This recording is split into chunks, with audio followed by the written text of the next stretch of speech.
Hello friends, मैं विराट स्वागत करता हूं आपका इस वीडियो में। इसमें हम लोग पढ़ने वाले हैं क्लास 10 की मैथमेटिक्स, वो भी हिंदी मीडियम में। तो हमारा चैप्टर नंबर पहला है वास्तविक संख्या।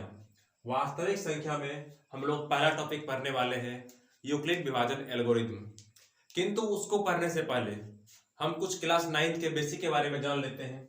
जैसे हमारा हो गया प्राकृत संख्या, जिसे हम लोग इंग्लिश में नेचुरल नंबर कहते हैं और जिसे हम n से दिखाते हैं। उसके बाद हमारा है पूर्ण संख्या, जिसे हम होल नंबर कहते हैं, जिसे हम w से दिखाते हैं। उसके बाद हमारा है पूर्णांक संख्या, जिसे हम इंटीजर कहते हैं, जिसे हम z से दिखाते हैं। उसके बाद परिमेय संख्या, रेशनल नंबर, जिसे हम q से दिखाते हैं। उसके बाद हमारा है अपरिमेय संख्या, जिसे हम इरेशनल नंबर कहते हैं, जिसे हम QC से दिखाते हैं। C का मतलब होता है Q कॉम्प्लीमेंट।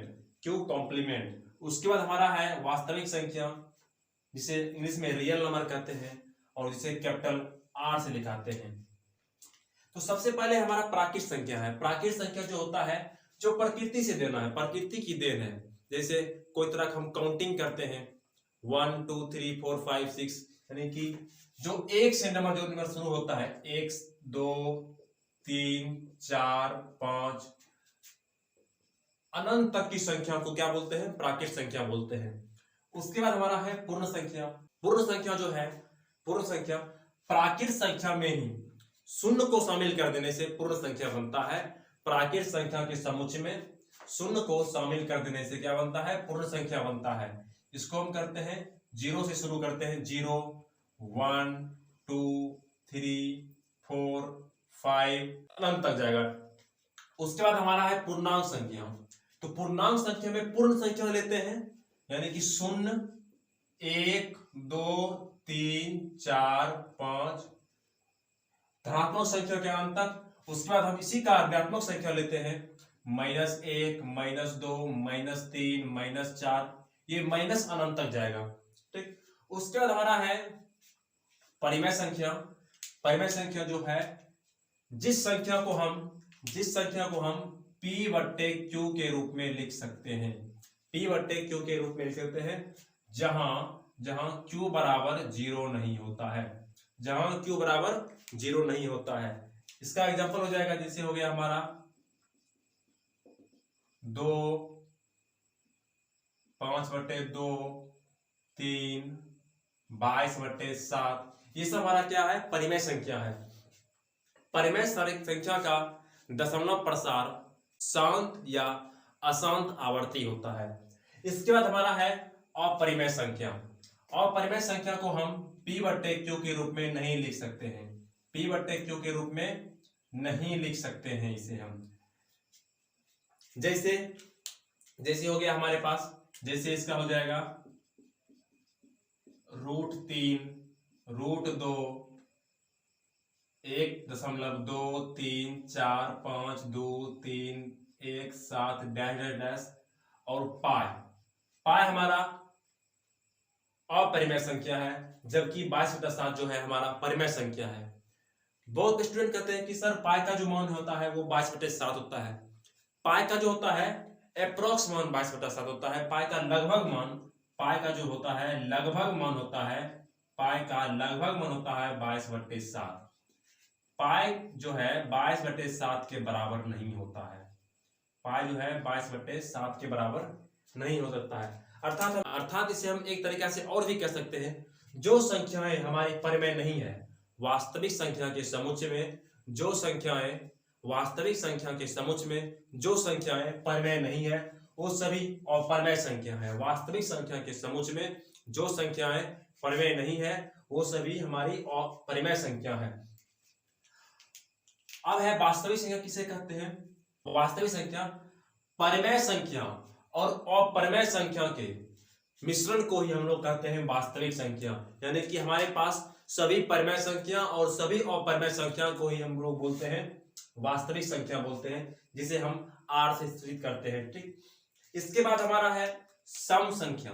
सम संख्या वो संख्या होता है जो 2 से क्या हो? विभाज्य हो। जो 2 से विभाज्य हो, 2 से जो विभाज्य हो वह हमारी सम संख्या होती है। और जो संख्या 2 से विभाज्य नहीं हो, 2 से विभाज्य नहीं हो, वो हमारी विषम संख्या कहलाती है, वो हमारी विषम संख्या कहलाती है। इस सब के बाद इस चैप्टर का हमारा पहला टॉपिक है यूक्लिड विभाजन प्रमेय का। अब हम समझेंगे कि यूक्लिड विभाजन एल्गोरिथम प्रमेय का ये है क्या, इसे हम कुछ एग्जांपल द्वारा समझते हैं। हमने एग्जांपल लिया 24 में हमने 5 से भाग किया है, 16 में 3 से, 24 में 4 से, 7 में 5 से। हमने यहाँ पर 4 एग्जांपल लिया और इन एग्जांपलों द्वारा हम कुछ समझते हैं। सबसे पहले इसमें हम भाग करेंगे 5 चौके 20, शेषफल हमारे पास 4 आ जाएगा। इसमें हम भाग करेंगे 3 पचे 15, शेषफल 1 आ जाएगा। इसमें हम भाग करेंगे 4 छके 24, शेषफल 0 आएगा। अब इसमें हम कैसे भाग करेंगे, इसमें हम भाग करेंगे 7 को अगर हम 0 बार पढ़ते हैं तो हमारे पास आता है 0, और यहाँ बच जाएगा हमारे पास शेषफल 5 बच जाएगा। यहाँ हमारे पास बच जाएगा शेषफल 5। अब इसमें जो है, इसमें हमने 24 को लिखा है, 24 को लिखा है भाज्य लिखा है। 5 को हमने भाजक बोला है, 5 ने हमको भाजक है, और ये हमारा भागफल है, और ये हमारा शेषफल है, ये हमारा शेषफल है। हमने भाज्य को A से रिप्रेजेंट किया है, भाजक को B से रिप्रेजेंट किया है, भागफल को Q से रिप्रेजेंट किया है, और शेषफल को R से रिप्रेजेंट किया है। तो हमारे पास इस तरह से बनता है भाज्य बराबर भाजक गुना भागफल प्लस शेषफल, या हम यूं कह सकते हैं A बराबर BQ प्लस R, A बराबर BQ प्लस R। तो इस तरह से हमें बनता है 24 बराबर 5 गुने 4 प्लस 4, 5 गुने 4 प्लस 4, और इसका बनता है 16 बराबर 3 गुने 5 प्लस 1, और इसमें बनता है 24 बराबर 4 गुने 6 प्लस 0, और इसमें बनता है 5 बराबर 7 गुना 0 प्लस 5। अब चलिए हम कुछ समझते हैं।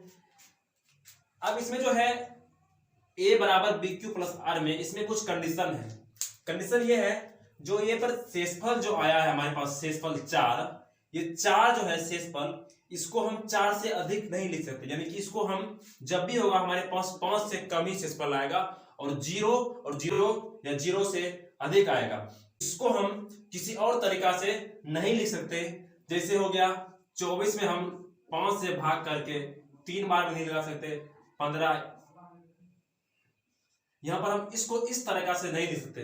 तो अब यहां पर यही हमारा यूक्लिड विभाजन प्रमेय का हमारा कहता है, 2 धनात्मक पूर्णांक A और B दिए रहने पर ऐसी अद्वितीय पूर्ण संख्या Q और R विद्यमान है कि A बराबर BQ प्लस R, जहां 0 से बड़ा या बराबर क्या होगा, R होगा, और R से बड़ा B होगा।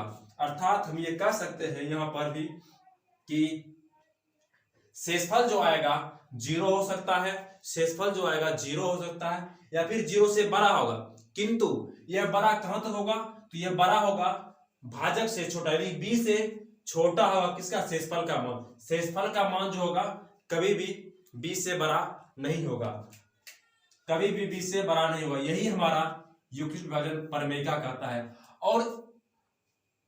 और हमने यहाँ पर ये एग्जांपल क्यों लिया, क्योंकि हमारा जो है काम इतना सही चल गया।